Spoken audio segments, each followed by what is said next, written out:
ఏదైతుంది కాబట్టి ఒకసారి సర్పంచ్ సన్మానం చేసి మళ్ళీ వచ్చి పురుషత్వ మీ అందరినీ గ్రామ కలుస్తా. ఈ యొక్క ఆర్మూర్ పట్టణంలో 36 వార్డు గెలిపించేందుకు మేము ఇక్కడే ఉన్నాం కాబట్టి మరొకసారి మనసు మీకు తెలుసుకుంటారు. నేను మళ్ళీ మీకు కోరుకుంటూ ఒక ఇద్దరు సర్పంచ్ సన్మానం చేస్తాను. నేను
ఇప్పుడు మాక్లూరు మండలం మెట్పల్లి గ్రామ సర్పంచ్ బీరేలి పద్మ గారు బీఆర్ఎస్ నుంచి కాంగ్రెస్ పార్టీలకు, అలాగే ఉప సర్పంచ్ నర్సయ్య గారు, వార్డు మెంబర్లు భోజన్న గారు, పి నర్సయ్య గారు, జి రాములు గారు, జిని ప్రశాంత్ గారు వేదిక మీదకి వచ్చి లైవ్ సెట్ చేతుల మీదుగా కాంగ్రెస్ లో చేరవలసిందిగా కోరుతున్నాం.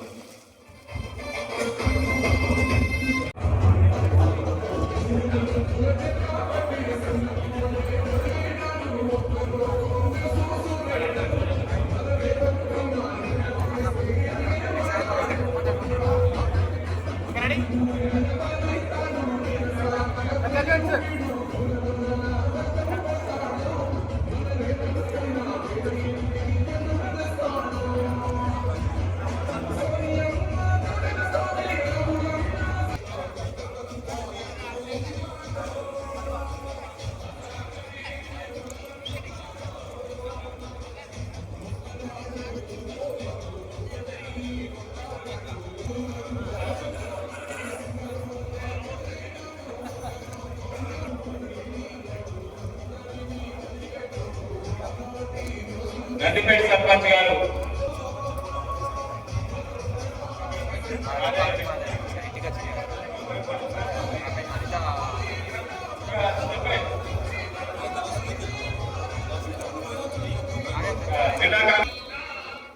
ఇంకా ఇది ఒకటి ట్రైనింగ్ అయిపోయినాక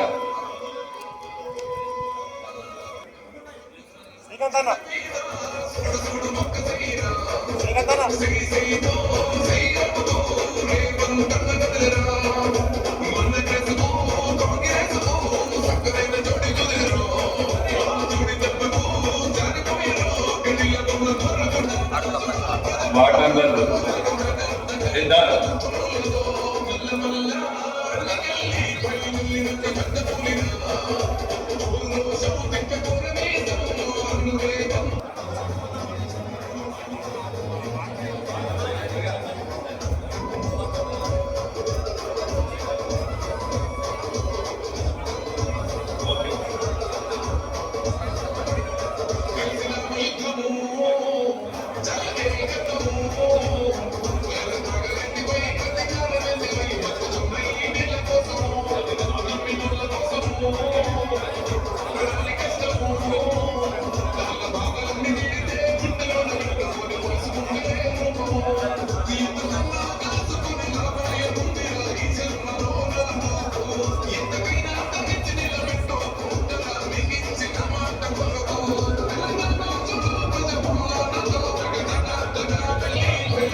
రామచంద్రపల్లి సర్పంచ్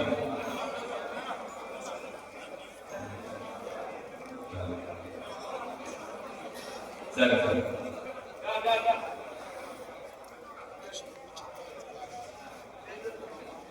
రామచంద్రపల్లి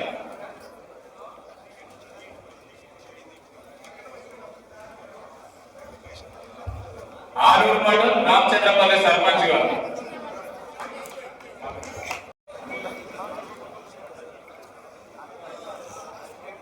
చిక్కి ఊరికే భూమయ్య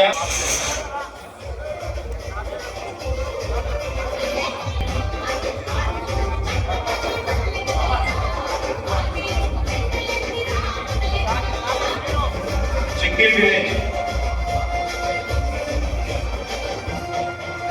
ఉప సర్పంచ్ సతీష్ ఆయన కూడా కూర్చేసేది రెండో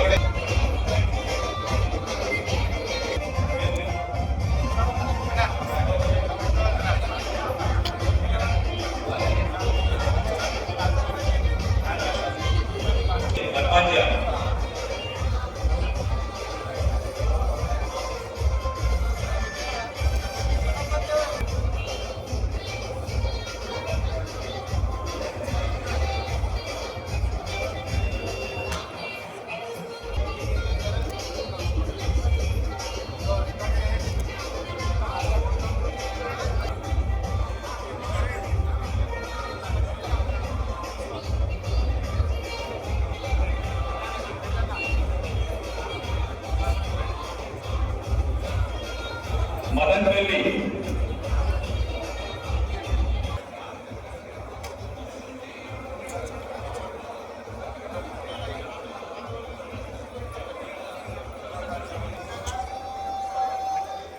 మాదాపూర్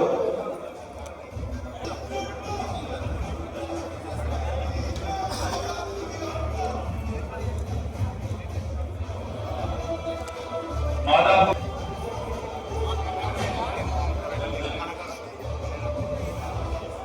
గోపి గారు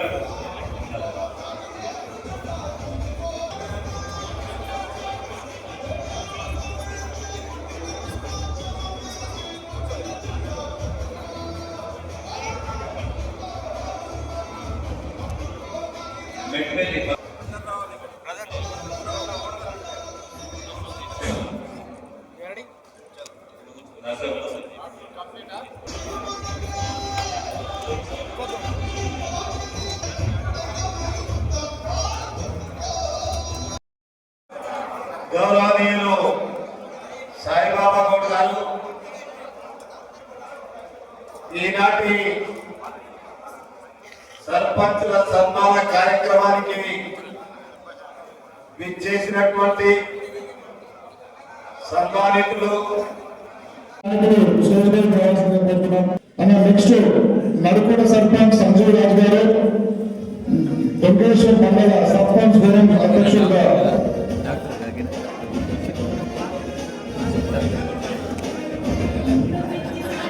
నడుకుడ సర్పంచ్ అలాగే ఉప సర్పంచ్ ఇద్దరు రావాల్సిందిగా పెడుతున్నారు.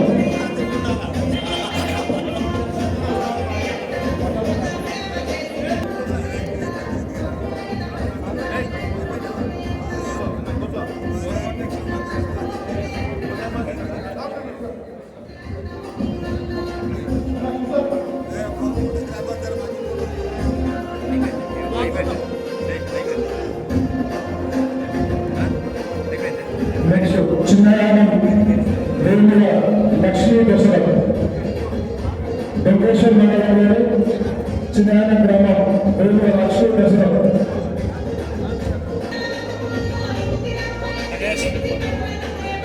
నెక్స్ట్ కోమపల్లి వరకుడు శివరామ ఉప సర్పంచ్ మల్లేశమ్మ అల్లూరి గంగాధర్ అలాగే ఉప సర్పంచ్ హరిద్ర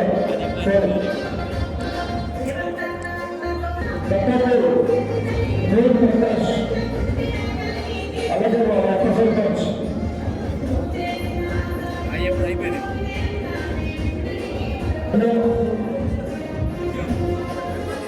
నెక్స్ట్ గంగాధర్ పొగరు గంగామణి మహేష్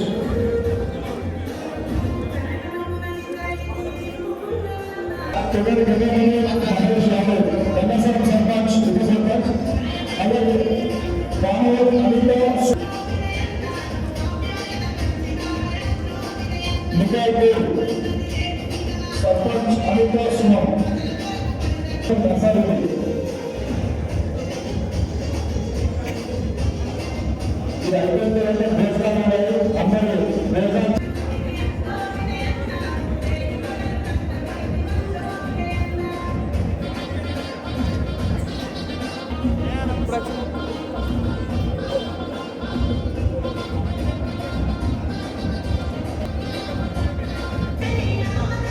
ఇక్కడ జంగల్ గోవిందర్ సర్పంచ్ జంగల్ గోవిందర్ ఉప సర్పంచ్ ఆనంద్ వేదిక మీదకి రావాల్సిందిగా కోరుతున్నాను. సర్పంచ్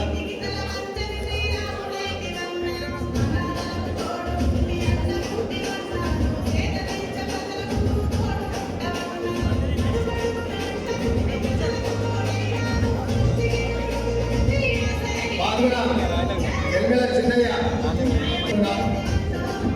పాల్గొన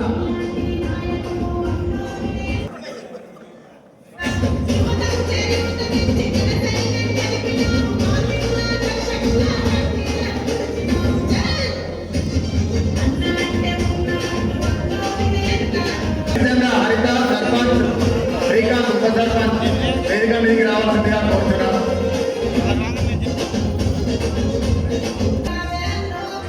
గడిచంద హరిత శ్రీకాంత్ చాలా శ్రీమంత్ రెడ్డి చాలా ఉల్లంపల్లి సంతోష్ గౌడ్ ఉల్లంపల్లి సంతోష్ గౌడ్ లక్కంపల్లి గ్రామ సర్పంచ్ వేదిక మీదకి రావాల్సిందిగా కోరుతున్నాను.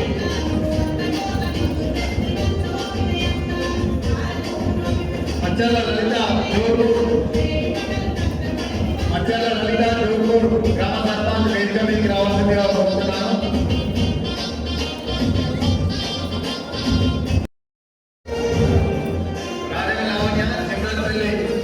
ఉప సర్పంచ్ నరేందర్ గారిని వేదిక మీదకి రావాల్సిందిగా కోరుతున్నాను.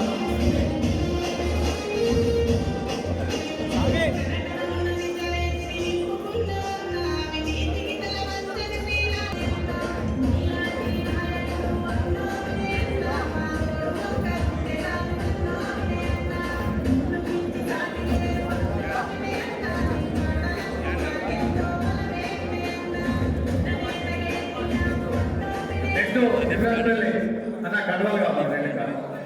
ఇమ్రాన్పల్లి రాజేంద్ర లావణ్య గ్రామ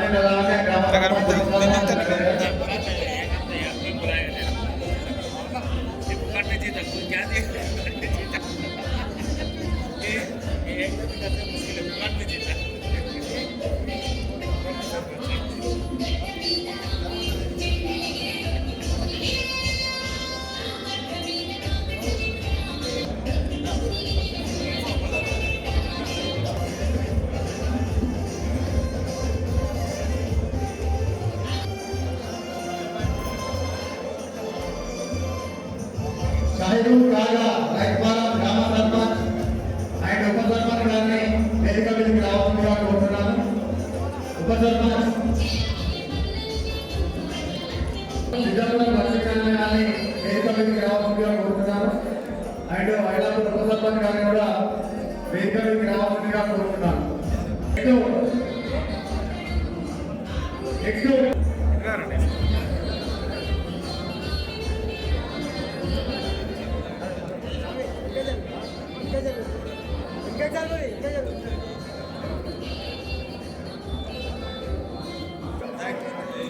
షాపూర్ ఎర్ర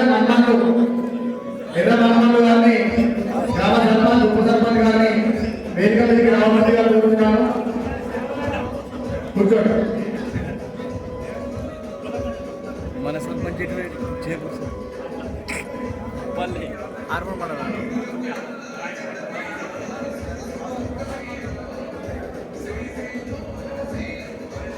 లలిత గారిని వేదిక మీదకి రావాల్సిందిగా కోరుతున్నాను. అదేవిధంగా ఉప సర్పంచ్ రవికుమార్ గారిని వేదిక మీదకి రావాల్సిందిగా కోరుతున్నాను.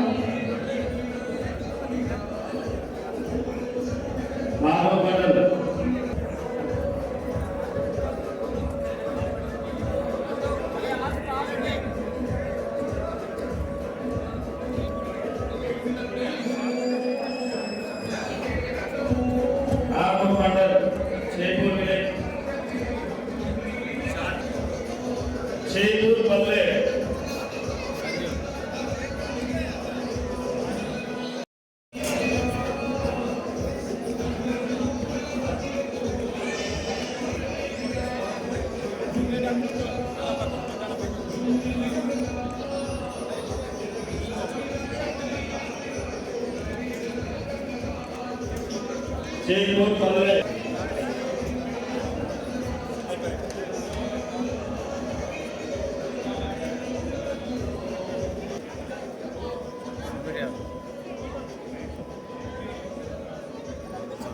కోమపల్లి డి కావ్య ప్రవీణ్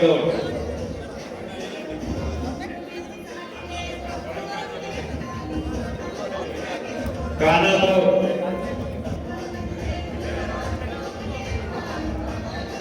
మర్కిడి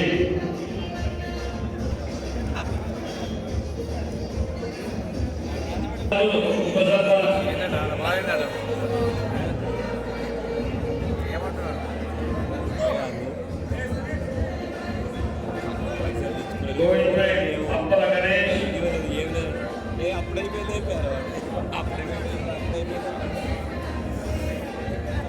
సునీల్ కుమార్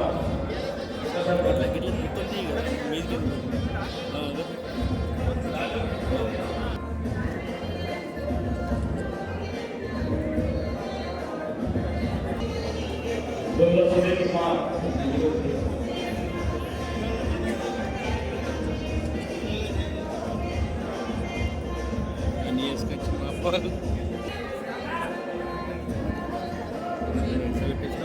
నెక్స్ట్ ఆలూరు మండల్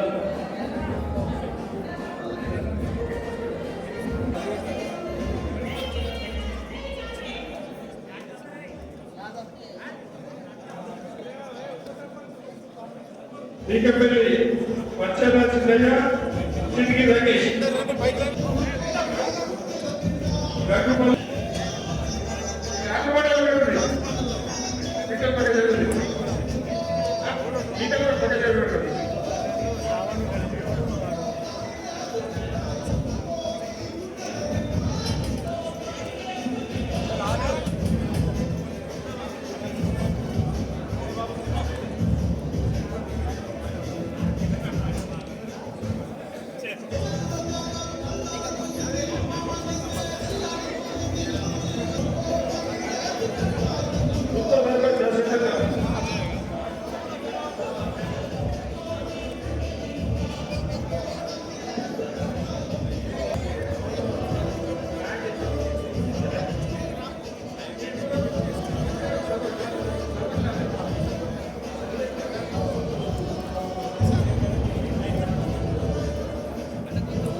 సర్పంచ్ పని తీసుకోవాలా. ముగ్గురు గంటకి మీటింగ్ జరగాలంటే ఊర్లో గ్రామంలో రోడ్ మీద పేడ తీయాలని కూడా సర్పంచ్ అధికారులు తీసుకోవాలా. అన్ని అధికారులు మనకు ఉంటాయి. మీరు కలెక్టర్ కలవచ్చు, స్థానిక ఎమ్మెల్యే కలవచ్చు, డైరెక్ట్ గా విజిట్ కాబట్టి కలెక్టర్ కలవచ్చు, రాష్ట్రం కలిపే అధికారం సర్పంచ్ ఉంటుంది. సర్పంచ్ అధికారం ఎవరికి లేవు, చెప్పుకోవాలి మీకే ఉంటుంది. మీకు అది డేట్ ఇస్తారు. ఈ విధంగా సర్పంచ్ మొదటి పౌరుడు గ్రామంలో. మీ యాక్చువల్ మన రా ప్రకారం రూల్స్ ప్రకారం ఏంటంటే మన పేరే పైన పెడతారు. సర్పంచ్ తోనే ఇలాంటి చేసుకోవాలి. ఏదైనా సర్పంచ్ మొత్తం కొబ్బరికాయ కూడా ఏ ఇదైనా ఏ పనైనా సర్పంచే చేయాలి. ఇదంతా పనులు. మరి ఆగ్రహంగా మీరు గెలిచినందుకు మీ అందరూ మరోసారి దునియాలో జరుపుకుంటున్నారు. మరి ఈరోజు కాంగ్రెస్ పార్టీ పునాదులు అంటే సర్పంచ్లు ఇప్పుడు 2 సంవత్సరాల నుంచి మన కాంగ్రెస్ గ్రామాలలో ఎక్కడ కూడా కాంగ్రెస్ పార్టీ కార్యకర్తలు ఉన్నారు కానీ బాధ్యతలు ఎక్కువ లేకుండా పోయింది. మరి ఇప్పుడు బాధ్యత అనేది సర్పంచులు ఉన్నది. మరి మీరే పట్టు కొమ్మలు కాంగ్రెస్ పునాదులు మీరే ఇప్పుడు సర్పంచ్ గెలిచిన సర్పంచులు అందరూ. మరి ఇప్పుడు వినయ్ గారు చెప్పినప్పుడు రేపు రాబోయే రోజుల్లో సర్పంచ్ గారే ఎంపీటీసీ గెలపాలన్నా సర్పంచ్ గారి కోరిక మేరకు ఎవరు గెలుస్తారు, ఎంపీటీసీ ఇస్తే టికెట్ ఇస్తే మరి మీ దగ్గర పూర్తి బాధ్యత ఉంది కాబట్టి ఈ విధంగా ఎన్నికలన్నీ కూడా మీ మీద జరుగుతాయి కాబట్టి రేపు సొసైటీ ఎన్నికలు కానీ సర్పంచ్ ఎంపీటీసీ ఎన్నికలు కానీ జేపీటీ ఎన్నికలు కానీ రేపు రాబోయే వినయ్ రెడ్డి గారు గెలిపించుకోవాలన్నా మీరే పట్టుకోవాలి మళ్ళీ నియోజకవర్గంలో. మరి పూర్తి బాధ్యత మీకు ఉంది కాబట్టి మీరు ఏ ఎన్నికల్లో ఏ వాగ్దానం చేసిండ్రో గ్రామాలలో నేను వినయ్ గారు కొట్టి కోరుకుంటున్నా. నువ్వు యువకుడు, నీకు సీఎం గారి మంచి ఉంది, వినయ్ మన మహేష్ కుమార్ గౌడ్ గారి మంచి చదువు ఉంది, మరి పెద్దలు సుధీర్ గారి చదువు ఉంది కాబట్టి మీరు యొక్క నియోజకవర్గానికి 84 గ్రామ పంచాయతీ కాబట్టి ఒక 100 కోట్లు తీసుకురా. ఈ 3 సంవత్సరాల్లో తీసుకొచ్చి ప్రతి గ్రామంలో మన సర్పంచ్ ఎవరైతే ఉన్నారో వారికి సుమారు పాపులేషన్ మీదకి వెళ్ళి ఒక్కొక్కరికి ఎంత వస్తుందో పంచండి. ఏదైతే మరి ఏ వాగ్దానం చేసిందో ఆ వాగ్దానం తూచా తప్పకుండా నెరవేర్చే బాధ్యత మీ పైన ఉంది కాబట్టి మీ బుద్ధి ఉంది కాబట్టి దాని పూర్తి తీసుకోవాలని వినయ్ గారు కోరుకుంటున్నారు. పెద్దలు మనందరి సుపరిచితులు పెద్దలు మరి ఈ విధంగా పూర్తి బాధ్యత సర్పంచ్ కాంగ్రెస్ పార్టీ అంటే. అందుకనే మరి పెద్దలు రేవంత్ రెడ్డి గారు వారు సుమారు ఆయన గెలిచిన తర్వాత సీఎం అయిన తర్వాత మన గతంలో ఏ వాగ్దానం చేసినామో మన అధికారం రాకముందు అవన్నీ పూజ తప్పకుండా 6 పథకాలు మనం ముందు పెట్టాం. ప్రజల ముందు ఫ్రీ బస్ ఇస్తున్నాం గ్రామాలలో. ఏదైతే 200 యూనిట్ల వరకు ఉద్యోగం చేస్తున్నాం ఇస్తున్నాం లేదా తెల్ల రేషన్ కార్డు మీద మనకున్న అధికారం మేము ఇచ్చినాం కాబట్టి చెప్పుకోవడానికి అది మనకు 200 యూనిట్ల వరకు ఇది తెల్ల రేషన్ కార్డు కరెంట్ ఇస్తున్నాం. అదేవిధంగా మీ గ్రామాలలో 3500 నియోజకవర్గంలో ఇల్లు ఇవ్వడం జరుగుతున్నది. మరి మీకు మంచి అవకాశం ఉంది గెలవగానే. మరి నేనేమంటున్నా వినయ్ రెడ్డి గారికి ఏదైతే సర్పంచులు ఉన్నారో వారిని లెటర్ తీసుకొని సీఎం గారి దగ్గర ఇంకా అదనంగా ఇల్లు తీసుకొని మీరు వాళ్ళు ఏదైతే వాగ్దానం చేశారో దాన్ని పూర్తి బాధ్యత తీసుకోవాలని కోరుకున్న వినయ్ గారిని. ఎందుకంటే మంచి స్కీము గతంలో ఒక్క ఇల్లు ఇవ్వలేదు టీఆర్ఎస్ ప్రభుత్వం. ఏదైతే డబుల్ బెడ్రూమ్ అన్నాడు ఎక్కడ బెడ్రూమ్ కట్టలేదు, ఒక్క ఇల్లు ఇవ్వలేదు. మన గతంలో ఇందిరాగాంధీ ఇచ్చిన ఇల్లే మన ప్రభుత్వం ఇచ్చిన ఇల్లే ఉన్నాయి. ఒక్క 10 సంవత్సరాలు ఒక రేషన్ కార్డు ఇవ్వలేదు. మనం ఏమన్నాము రేషన్ కార్డు ఇస్తూ ఈరోజు సన్నబియ్యం ఇస్తున్నాం. మన ఎన్నికల్లో ఎంత మన భారం కట్టినా కానీ సన్న బియ్యానికి తిరుగుతున్నాము. ప్రజలందరూ గ్రామ స్థాయిలో అందరూ హ్యాపీగా ఉన్నారు. అదేవిధంగా మనం ఏదైతే రైతుల రుణమాపన్నామో దాన్ని ఖచ్చితంగా సుమారు 22,000 కోట్లు రుణమాఫీ చేసాం. కొందరు బాగున్నది మనం కూడా మాకు కాలేదు, కొంతమందికి నేను ఒప్పుకున్నాను, దాన్ని కాదలేదు. కానీ 80% మాత్రం గ్రామ స్థాయిలో యొక్క రుణమాఫీ చేయడం జరిగింది. ఈ విధంగా మనం చెప్పిన వాగ్దానాన్ని కూడా పూజలు మనం నెరవేర్చాం కాబట్టి ఈనాడు టీఆర్ఎస్ అనేది గ్రామాల్లో ఏ వాయిస్ లేదు. గతంలో టీఆర్ఎస్ ప్రభుత్వం 10 సంవత్సరాల ముందే అధికారం ఉంది. మనము ఏదైతే తెలంగాణ ఇచ్చినప్పుడు సోనియా గాంధీ ఇచ్చినప్పుడు మనకు మిగులు బడ్జెట్ 14,000 కోట్లు మిగులు బడ్జెట్. అటువంటి రాష్ట్రాన్ని అప్పుల పాలు చేసి కేసీఆర్ గారు ఈ రోజు సుమారు 8,13,000 కోట్లు అప్పులు చేసిండు. అప్పులు కట్టడానికే నెలకు 6,500 కోట్లు బాధపడుతున్న ప్రభుత్వం మీద. ఈ విధంగా మన ఇన్కమ్ 1,800 కోట్లు ఉంది. ఇప్పుడు దానికి 6,500 కోట్లు ఇంట్రెస్ట్ పోతున్నది. 6 నెలలకు సంక్షేమ పథకాలు పోతున్నాయి. 6,000 కోట్లు జీత పథకాలు పోతున్నాయి. ఈ విధంగా వచ్చిన బడ్జెట్ అంతా దీనికి సరిపోతుంది. వాడు ప్లాన్ లేకుండా వాడు ఇష్టం వచ్చిన అప్పులు చేసిండు. గతంలో బంగారు తెలంగాణ మన తెలంగాణను బతుకుదల తెలంగాణ చేసిండు. అటువంటి దాన్ని రేవంత్ రెడ్డి గారు మనకి ఇచ్చిన వాగ్దానాలు నెరవేరుస్తూ మరి ఏ విధంగా ముందుకు తీసుకెళ్ళాలి ఈ యొక్క ఆర్థిక భారాన్ని అంటూ ఏదైతే ఈయన అప్పులు చేసిండో అది 11% తెచ్చిన వడ్డీని ఇది కూడా ఆయన ఉన్నప్పుడు 11 సంవత్సరాలు పెట్టుకున్నాడు వడ్డీ బ్యాంక్ అనేది. ఇప్పుడు రేవంత్ రెడ్డి గారు 30 సంవత్సరాలు చెప్పాడు. అంటే ఈ విధంగా రెవెన్యూను ఆదా చేసి రేపు ఇచ్చిన వాగ్దానం ఖచ్చితంగా మన గ్రామాలు అభివృద్ధి చెందడానికి ఆయన ముందు ప్రణాళిక సిద్ధం చేసుకుంటున్నారు. ఇవన్నీ కూడా రేవంత్ రెడ్డి గారు చెప్పు మన ప్రభుత్వం వెళ్ళిపోదు. రాబోయే రోజుల్లో ఖచ్చితంగా కాంగ్రెస్ పార్టీ 10 సంవత్సరాలు ఉంటుంది కాబట్టి మీరు భయ ఆందోళన చెందా అవసరం లేదు. మీకు ఏదైతే గ్రామాల్లో మీరు వాగ్దానం చేసారో కూర్చో తప్పకుండా ఈ 3 సంవత్సరాలు అన్ని కూడా నెరవేర్చే బాధ్యత వినయ్ రెడ్డి గారు తీసుకున్నారు. కాబట్టి ఇక పోతే జరగబోయే మున్సిపల్ ఎలక్షన్ మనం కలిసిన గ్రామాలలో